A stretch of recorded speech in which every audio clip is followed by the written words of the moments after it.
再来看比利时的检警暂时调查贪污甲诈欺案，所查欧盟外交机构、有欧洲学院、有相关的客家。现任的欧洲学院的院长，嘛是2014年到2019年欧盟外交甲安全政策负责人莫格里尼，有其他2个嫌犯，即马拢封抓起来咯。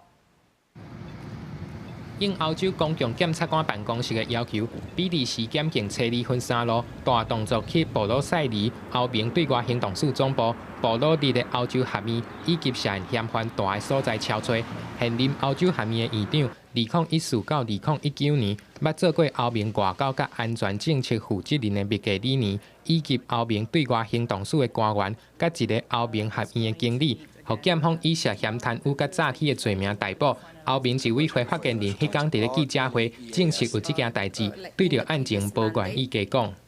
Indeed, we can confirm that the police was today at the AS buildings, and this is part of the ongoing investigation of the activities that took place before in the previous mandate.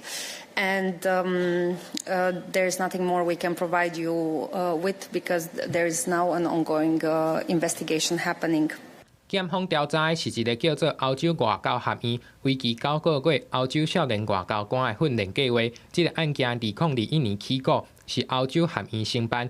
调查人员怀疑欧洲学院早就知影招标机密的细节，才通标到这个标案。 另外嘛，怀疑欧盟对外行动处一寡官员以及欧洲学院是毋是违法使用欧盟的钱。向逮捕的密格里尼以及欧盟对外行动处中东北非甲保安事务处处长桑尼诺，拢是出身意大利的资深外交官，伫比利时外交科啊拢真有名。因互逮捕的消息传出来了后，欧盟的大家拢真歹相信。公司新闻采访报道。